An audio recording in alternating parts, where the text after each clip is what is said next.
تو بازی مشکل ایم داری، یعنی نمیتونی ایمت روی هد یا بدن انیمی قفل کنی، تو این ویدیو قراره چند تمرین و ترفند خفن بهتون بگم که با انجام دادن اونا خیلی راحت و ایزی ایمتون روی هد یا بدن انیمی قفل کنید. پس حتما تا آخر ویدیو با من همراه باش که بهتون این تمرین و ترفند خفن رو بهتون بگم.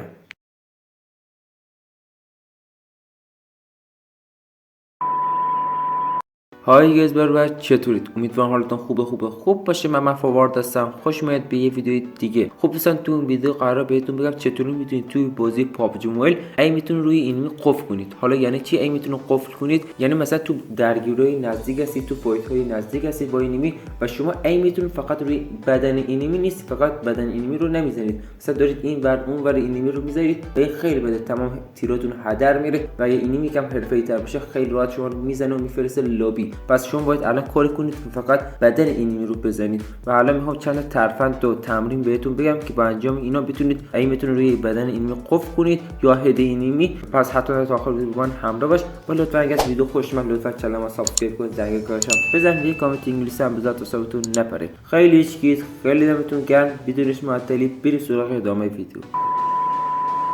خب دوستان قبل از اینکه بریم سراغ ویدیو و تمریناتون بهتون بگم میخوام این صحبتی باهاتون بکنم چرا ویدیو منو الان داری میبینی. میدونی چرا؟ چون دلت میخواد تو پابجی حرفه‌ای‌تر یا پرو پلیرتر بشی. همه ما دوست داریم، یعنی بازیمون بهتر بشه. نگاه الان دقیقاً چند وقت پابجی بازی میکنی؟ 1 ماه، 2 ماه، 1 سال. الان شاید نسبت به روز اول خیلی بازیتون بهتر شده ولی دوست داری خب یعنی پرو پلیرتر بشی، حرفه‌ای‌تر بشی هنوز. خب که خیلی روزی باشیم از خودمون. خب درسته. پس الان نگاه کن امروز چهارشنبه است، تا چهارشنبه دیگه میشه 7 روز. درسته. اگه این ویدیو رو رد کنی بگی برو بابا اسکول خودت نوبی، درست من نوب هستم ولی اینا خب یک چشم به هم بزن یعنی این شده هفته بعد، هفته دیگه گذشته. خب یعنی هفته بعد گذشته شده 1 ماه گذشته. ولی الان اگه لطفا حرفم گوش کن. خب این هفته روزی 1 ساعت بیا تمرین کن. درسته دیوایس مهمه، پینگ مهمه ولی بازی کردنتون هم مهمه. خب پس الان میخوام چند تا تمرین بهتون بگم، اینا رو اصلا از دست ندید لطفا. خب روزی 1 ساعت یعنی تا هفته دیگه خب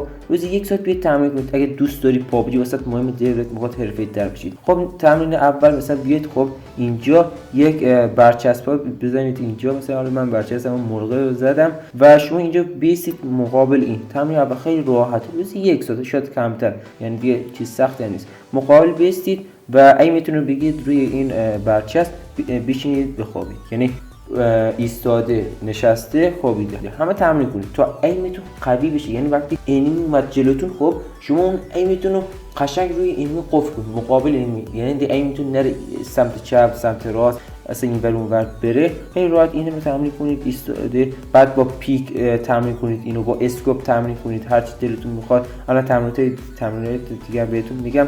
با اسکوپ با هر چی دوست دارید تمرین کنید. خب دوستان مثلا میبینید یواش نگاه کنید بشینید پاشید. خب بعد این بشینید پاشتون خب رو سریعتر میکنید که مثلا دیگه حرفه‌ای تر میشید. میتونید توی تی دی سریع بشینید باشید و این رو گیج کنید و بزنید. میبینید به کم مرور زمان این کار رو انجام بدید. سعی کنید خلاص نگاه ایم خیلی مهمه. اگه دوست دارید ایم اسیستتون هم خاموش کنید که خودتون بدون ایمتون رو کنترل کنید، خیلی بهتره. سعی کنید مثلا دیگه راحت میتونید هد انیمی رو بزنید وقتی روی این تمرین کنید. بعد با پیک دادن تمرین کنید. ببینید من خودم دارم مثلا تمرین میکنم واقعا، یعنی بگم مثلا نه بگم من چی هستم، نه واقعا من خودم تمرین میکنم. با شما بیاد با هم دیگه حدود یه هفته تمرین کنید بعد برید تستش کنید. خب دوستان بریم که تمرین بعدی رو بهتون بگم. تمرین بعدی شما میایید اینجا مقابل این و اینجا رو میزنید روی این. بعد روی این چتره هست این داره از چت میبره. بعد روی کاستومایز.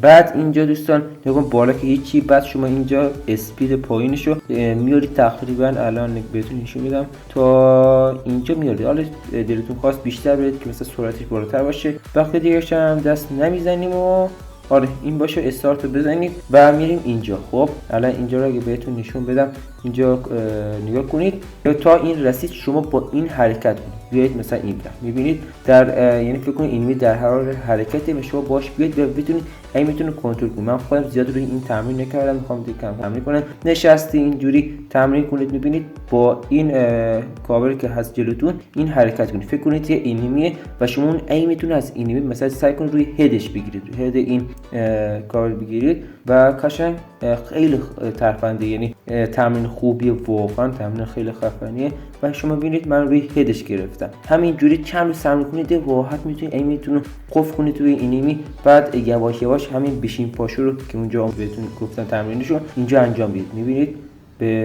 باش حرکت کنید با این کاور و بعد سرعت این کاور رو برید اونجا ببرید بالا، اون اسپیدشو که بهتون گفتم ببرید بالا و دیگه کلا سرعت عملتون واقعا میره بالا با این تمرینات. دیگه همه چیز با تمرین. مثلا من اگه برم باشگاه بگم مثلا روز اول اگه بگم مثلا برو مثلا شناورش 5 تا نتونم، ولی به مرور زمان تمریناتم بیشتر کنم 100% هر روز که 10 تا نمیرم 100% بیشتر میرم. بس تمرین خیلی خوبه. خب دوستان از ویدیو خوش اومد لطفا حتما کانال رو سابسکرایب کنید، زنگ کارشم بزنید، یه کامنت می‌نویسم بذارید تا صبحتون نپره. خیلی دمتون گرم. حتما تمریناتو حدود یه هفته انجام بدید روزی 1 ساعت و امیدوارم که واقعا خوش اومد باشه. تا ویدیو بعدی خدا نگهدار.